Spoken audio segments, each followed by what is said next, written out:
Bonjour à tous. Vidéo de la deuxième partie de l'essai de l'Axiom Ocularis, qui est le lance-bille que j'ai décrit dans la première vidéo il y a déjà quelques temps. On s'était contenté à ce moment-là d'une courte présentation. Aujourd'hui, on va passer au tir. Alors, je tire déjà depuis quelques temps avec ce lance-bille. On n'a pas encore de progrès tout à fait notable. Et là, c'est ce que je voudrais mettre en évidence, c'est les similarités qu'il existe entre le tir à l'arc instinctif, tel que je pratique habituellement, et puis le tir au lance-bille. Dans la mesure où la technique est, en ce qui me concerne, strictement la même. Et on va s'apercevoir dans la vidéo qui va suivre que la gestuelle est exactement la même. Dans mon cas, et dans tous les cas, qu'il s'agisse de lance-bille comme de tir que d'arc, la visée, si tant est qu'elle existe, est totalement instinctive. Je m'explique. Habituellement, dans tout ce sont les pratiques de tir, la technique qui va nous permettre d'avoir une très bonne précision de tir, il s'agit d'aligner un certain nombre de repères, de viseurs, qu'il s'agisse de viseurs, de points de mire, de scope pour le tir à l'arc dans certaines disciplines, de guidon et de mire dans la carabine, ou de croisillon de lunettes, avec la cible et l'endroit que nous voulons atteindre.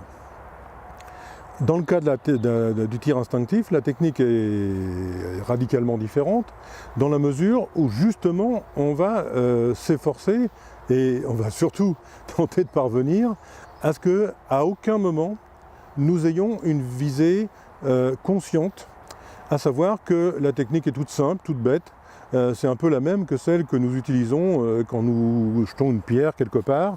Eh bien, on prend la pierre et puis on la jette sans se poser trop de questions, de savoir où est la main, où est la cible, et là on va faire exactement pareil. Donc il s'agit que une fois les gestuelles peuvent être différentes en fonction des matériels qu'on utilise ou des armes qu'on utilise, mais dans tous les cas de figure, l'essentiel de la technique, c'est de poser le regard sur la cible, à l'endroit que nous voulons atteindre, en essayant de discerner le plus petit endroit que nous voulons atteindre, de maintenir ce regard en permanence pendant toute l'action de tir sur ce point.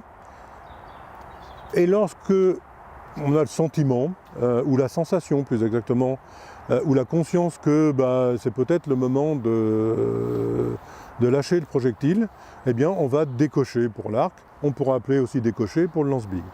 Donc, dans le cas de l'utilisation de l'arc comme du lance-bille, en ce qui me concerne, je vais utiliser exactement la même technique. Alors l'intérêt, évidemment, on le comprend très vite, il s'agit de garder une technique qui est maîtrisée ou qui a été apprise, et d'essayer de la transférer avec un outil qui a des performances balistiques, certes, radicalement différentes. Mais voilà, l'intérêt justement de travailler avec ce lance-bille, eh bien c'est bien celui-ci, c'est de conserver ma technique. Et on va s'apercevoir dans les séquences de tir que tout va être quasiment pareil. C'est-à-dire que du moment où on va engager l'armement jusqu'au moment de la décoche, et j'emploierai volontairement ce mot décoche, eh bien on va utiliser la même technique et on va même, au-delà, conserver la même allonge. C'est-à-dire que lorsque je tire à l'arc, mon doigt vient se positionner ici au coin de mes lèvres, mais mon pouce est sensiblement à cet endroit-là, dans le creux de la joue, juste à la limite du maxillaire.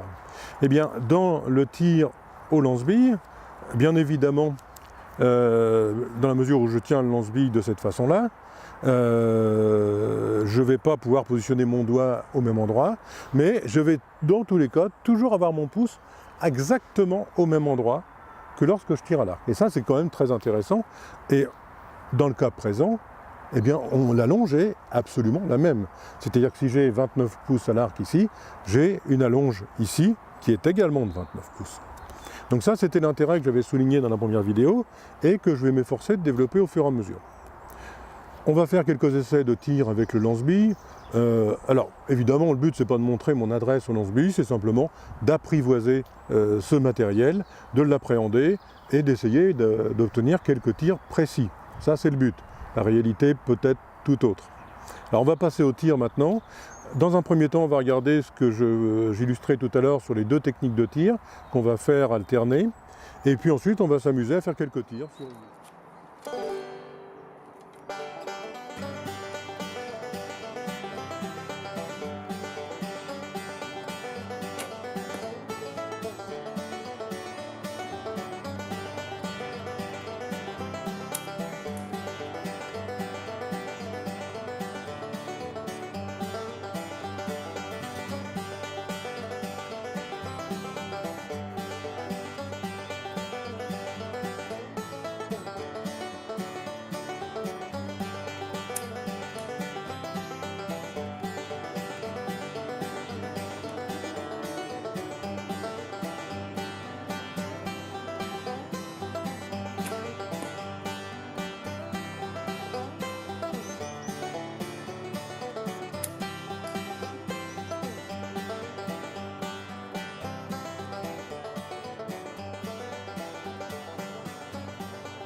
avec des billes en terre, ça va peut-être aller. Sur des billes en acier, il vaudrait mieux être beaucoup plus prudent pour les rebonds.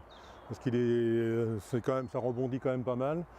Il est conseillé, je ne le fais pas là ici, c'est dommage, de porter aussi des lunettes de sécurité afin d'éviter justement des blessures, soit liées au lance-pierre, soit liées à des rebonds éventuels. Sur ce type de matériaux, on ne devrait pas avoir trop de soucis. Allez, on fait quelques tirs.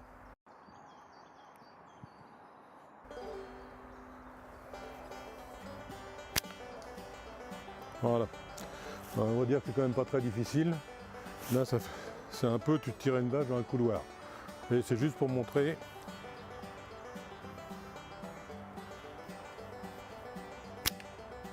Voilà, donc ça, une cible comme celle-ci, on dira que c'est relativement facile, surtout à cette distance.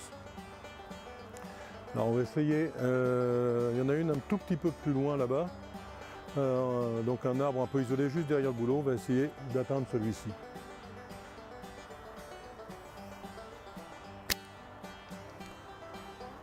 Légèrement à gauche, un peu une tendance que j'ai observée, des tirs légèrement à gauche.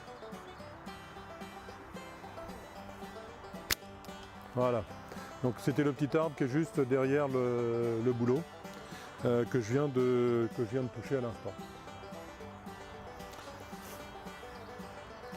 On va essayer de reprendre un peu le même, et puis ensuite on va arriver un tout petit peu. Voilà.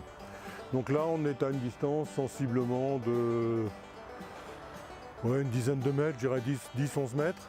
Et puis on est sur une cible qui est avec un diamètre de environ 6 cm. Alors un point particulier, c'est que les lance-billes, comme son nom l'indique, ça lance des billes. On verra qu'il y a deux types, je vous les montrerai tout à l'heure. L'idéal étant bien entendu de lancer des billes parfaitement sphériques et d'un poids tout à fait contrôlé. C'est le cas, c'est ce qu'on va trouver dans les billes en acier, ou en fer ou en acier.